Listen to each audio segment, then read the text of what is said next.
ఆజ్ఞలు కట్టళ్ళు అనేటువంటివి తెలిసి ఉండాలి. ఏమి తెలియకుండా ఏదో భజన చేస్తా ఏమండి పెళ్లికి వెళ్తున్నాం అంటే ఏదో పెళ్లికి హిందూ పెళ్ళో ఏదో పెళ్లి కుదిర్చేసుకోవడం. ఏమండి బాప్తిసం తీసుకున్నారా లేదా అడిగే పని లేదు. ఏమండి ప్రార్థనకి వెళ్తారా లేదా అడిగే పని లేదు. పిల్లలు పుడితే వాళ్ళకి ఏం చేయాలి ఉండాలండి. ఆ పిల్లల్ని ఎలా పెంచుకోవాలని తెలియాలా వద్దా? అలా ఆ పిల్లల్ని ఎదిగేటప్పుడు దేవుని మార్గాల్లో నడిపించుకోవడం, వీటన్నిటి ద్వారా మనం సంతోషించగలుగుతాం. మరి చిన్నప్పుడే చక్క బ్యూటీ పార్లర్ నేర్పించాం పిల్లలకి.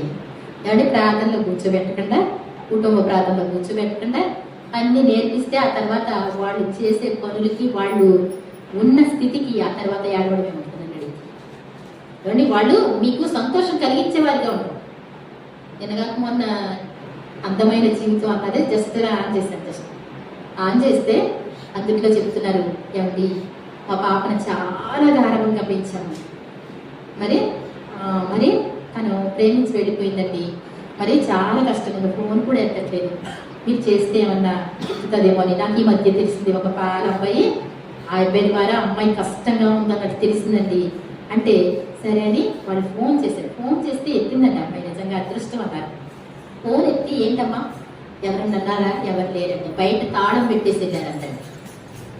ఏంటి అంటే అమ్మాయి నేను అమ్మ పలానా అబ్బాయితో పలానా చోట చూశాను, ఎందుకని అంటే నన్ను చాలా వేధిస్తున్నాడు డాడీ, వేధిస్తున్నాడు, అతన్ని నీకు చెప్తానికి ఏమనుకుంటారో పెద్ద గొడవలు అవుతాయి అని చెప్పలేదు అందంటాడు. అన్న తర్వాత ఎంప్లాయీస్ చాలా అలారంభంగా పెంచుకోండి, మీరు ఏం చేస్తారో భయమేసి చెప్పలేదు అంటే సరేనని పోలీస్ స్టేషన్కి చెప్పారంట. చెప్తే అక్కడికి వెళ్ళిన తర్వాత తల్లిదండ్రులను వదిలిపెట్టేసి గబ్బగా వెళ్ళి అబ్బాయి చేయగొట్టుకున్నారంట. అలాంటి పరిస్థితిలో ఆ రోజు నుంచి కృంగిపోయారన్నమాట. ఇంకా తిండి తినడం లేదంటండి, వెంటలాగా పాపం కష్టమైన పరిస్థితి, గారవంగా పెంచుకున్నారు, ఒక్క మాట కూడా లేదంట.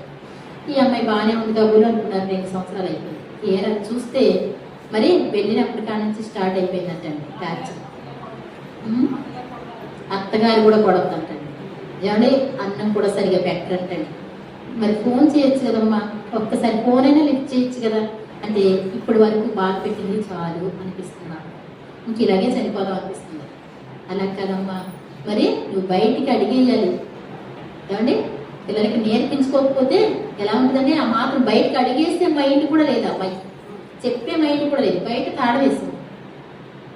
రమ్మంటావు ఇప్పుడంటే వద్దండి అమ్మ డాడీ నేను చేర్చుకుంటారు అమ్మని బ్రతుకులాడుకుంటాను, మీకోసమే అమ్మాయి ఎదురు చూస్తున్నారు.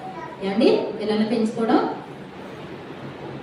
గారవంగా పెంచుకున్నారంటే జీవించడం నేర్పలేదు, బ్రతుకు కష్టమైపోయిన పరిస్థితి. ఇప్పటికైనా బయటకు వస్తే ఏమవుతుంది, బాగానే ఉంటుంది. అది కూడా రానంటుంది, మరి ఏం చేస్తారు మనకు తెలియదు. కానీ అమ్మ ఒక్కసారి నువ్వు ఓకే అంటే అమ్మతో మాట్లాడు, జస్ట్ పోలీసులతో బొమ్మలో ఉంటారు, బయటికి రావడానికి ఇదే అవకాశం. ఇంకా పిల్లలు పుట్టలేదు, నీకు అదృష్టం అన్నారు. కాబట్టి పిల్లల్ని భక్తిలో పెంచుకోకపోతే మరి వాళ్ళు ఏం చేస్తారు, చాలా బాధగా తయారయ్యారు. ఏమండి అవునా కదా, వాడు బాగా తయారవడం అని కాదండి, వాడు ఇంకా సంతోషంగా ఉండగలిగితే బాగా ఏమవుతారు, వాళ్ళు బాధగానే ఉంటారు, ఆ తర్వాత మనల్ని బాధ పెడతారు. కాబట్టి పిల్లలకు కూడా మనం నేర్పించుకోవాలి. అందుకే అంటాడు, బాలుడు నడవవలసిన త్రోవను వారికి నేర్పము, వాడు పెద్దవాడైనప్పుడు దాని నుండి తొలగిపోడు. పిల్లలకి నడవవలసిన మార్గాలు ఏం చేయాలంటండి, అమ్మ అలిసిపోయారు కొడుకు అమ్మ, ఏమండి 3 పాటలు అంటే పాటలు వదిలేవే. ఏమండి నాకు తెలిసిన వాళ్ళు ఏంటంటే పాటలు వదిలే, అలసిపోయి స్కూల్లోనే అలసిపోతూ ఉంటాయి.